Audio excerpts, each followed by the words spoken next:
Hi there, it's Asia. In this video, let's talk about 3 things you can do right now to start speaking English more naturally and improve your IELTS speaking score. Without further ado, let's get started. Number 1. Pay more attention to pronunciation.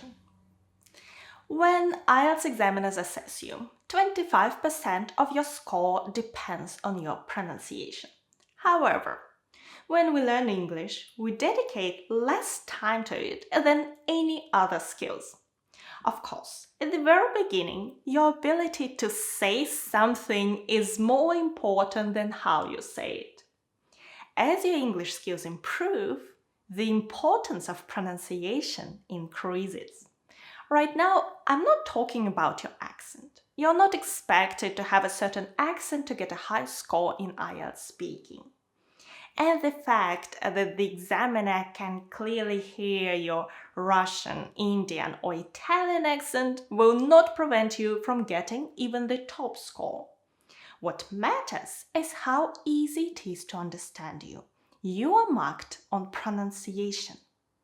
Examiners check pronunciation of individual sounds and words, word stress and sentence stress, and intonation.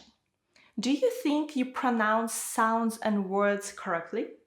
Have a look at these pairs of words. Do they sound the same or differently? Have a moment to look through and think about it. Let's check. So these are my words. Pool. Let me try. Pool. Okay, that's good. Next. Pull. Let's say pull. Aha. You see, actually, the main sound in question is wrong. It's red. And if I click on it, I can see what's happened. So that's the sound we need. Ooh. It's a short sound. Slightly part your teeth and keep your lips relaxed. Okay, relaxed lips. Let me try again.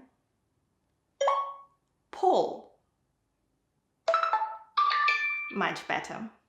Okay, let's listen to all the other words. Bed. Bed. Bad. Bad. Ship. Ship. Sheep. Sheep. Not. Not. Note. Note. Care. Hair. Care. Hair. You see, all pairs of words are pronounced in a different way apart from the last one. Hair and hair sound exactly the same. English language has quite a lot of vowel sounds, and some of them have only a slight but noticeable difference. And if you want to speak this language well, you should learn how to pronounce each sound in English. I did that a few years ago, and it helped me improve my pronunciation quite significantly. I created the list of words I showed you earlier in the app called Elsa Speak, and it has a lot of features to help you improve your pronunciation. If you go to Skills, you can take lessons on each group of sounds. And here in Study Sets, you can create your own lists of words, phrases, or even sentences and learn how to pronounce them. And in the dictionary, you can check if you pronounce a certain word or phrase correctly. You can either type them first or just speak. Another useful rule I suggest adopting is this. Every time you learn a new word, check how it's pronounced. Never make assumptions because there are simply too many exceptions in English. And relearning later is much harder than memorizing the correct pronunciation from the very beginning. Okay, pronunciation is important. That's clear. However, during your exam, Don't think about sounds and stress and intonation. It's more important to concentrate on understanding the question and then answering it. What you can do to improve your pronunciation score during your exam is to make it as easy for the examiner to understand you as possible, especially if you have to wear a mask. You see, it's a bit more difficult to understand me now because you can't read my lips. So speak loud and clear. Next, soften your language. When we take the bare bones of an idiom and translate it into English, our language becomes very direct. It may sound quite rude. Let me show you a few words and expressions you can use to sound more polite and natural. You can use adverbs, such as quite. I'm quite a good swimmer. It sounds softer and more modest than simply stating, I'm a good swimmer. Fairly. I play tennis fairly well. Rather. The waiting time is rather long. I'm not saying it's definitely long because it depends on what you compare it with, but it's rather long. Pretty. The solution is pretty obvious. Then there is a difference between facts and opinions. Most of the questions in IELTS speaking are either about you or your opinion. And native speakers tend to frequently use words and phrases that show that you are giving your humble opinion and not facts. Of course, you can use such phrases as I think, I suppose, I guess, I believe. You can use personally to highlight that other people may be different. Personally, I prefer taking a train to driving on the motorway. And this implies that I understand that some people prefer driving. To be honest, it doesn't mean that you could be dishonest. We tend to use this phrase to show that we are either revealing some information or say something that may be a bit surprising. To be honest, I've never thought about giving furniture as a gift. Next, seem. When you say something about your thoughts, feelings, or actions, use seem to make it less strong. This map seems to be wrong. I'm not 100% sure, but it seems so. Or, using an earlier example, saying, the waiting time seems rather long is much more polite than simply saying the waiting time is very long, even though you may mean the same thing. Another verb is tend. We use it to say that something is likely to happen in a particular way because this is what usually happens. People tend to be happier when they are in a long-term relationship. This is generally true, but not always. You can also use modal verbs. This is another way to introduce an element of probability into what otherwise be a fact. Some people may want to move abroad for better work opportunities. Even though you know that this is true, in English it's still very natural to use a modal verb to soften your language. In this case, may indicates probability. Exercise can help reduce stress. This is a general truth. It means that generally, in most cases, exercise reduces stress, but occasionally it doesn't.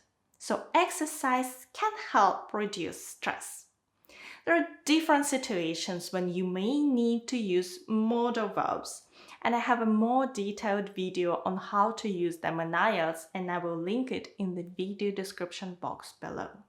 The next way to sound more natural in your IELTS speaking exam is to practice answers to common IELTS topics. It's generally easier to talk about familiar topics, about something you've discussed before. Topics in IELTS are generally reused for quite a long time, So a good way to prepare is to collect some ideas on common topics and to practice answering them. The very first topic in part 1 is easy to predict because every exam begins with a few questions about your family, home, hometown, work, or studies.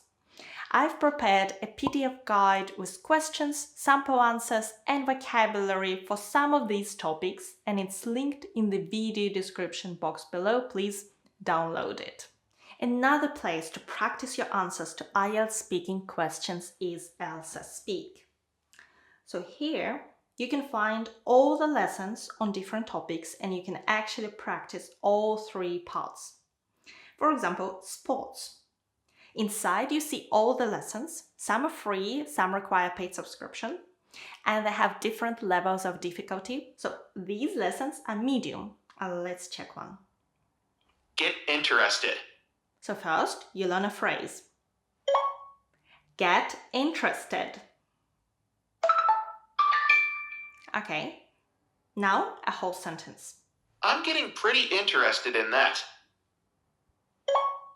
I'm getting pretty interested in that. And you can click on any sound and see where you could improve. ELSA Speak allows you to practice your answers to all 3 parts of your IELTS exam and offers a great selection of lessons and topics for you to choose from. To improve your pronunciation, I suggest practicing 10 minutes a day, but every day. If your ELSA score isn't perfect, don't worry, mine isn't. The goal is to find areas for improvement and work on them. ELSA Speak gives you amazingly detailed feedback on each word and each sound. I haven't seen another app like that. When you install it, take the assessment test. You will get an overall score and scores for your pronunciation, fluency, and intonation. The app also gives you a predicted IELTS score based on your pronunciation, intonation, and speech rhythm or pacing. Of course, IELTS examiners use 3 other criteria to assess you. A lot of features in ELSA Speak are available for free, including the assessment test, quite a few lessons, and the dictionary where you can learn how to pronounce any word or sentence. To access all the lessons, you need a subscription. And I have a discount code for you. You'll save 80% if you subscribe for a lifetime and 30% if you take an annual subscription. The link to get the discount is in the video description box below. I've also included a link to download the app and a link to my study set containing all the words and examples from this video so you can check if you can pronounce them correctly. I hope you'll give it a try because it's a really great app to improve your pronunciation and prepare for your IELTS speaking exam. All the links are in the video description box below. Thank you so much for watching this lesson. Don't forget to download the PDF guide with part 1 questions, sample answers, and useful vocabulary, and watch this lesson to learn how to use modal verbs in IELTS. Thank you for watching me today. Good luck. Bye.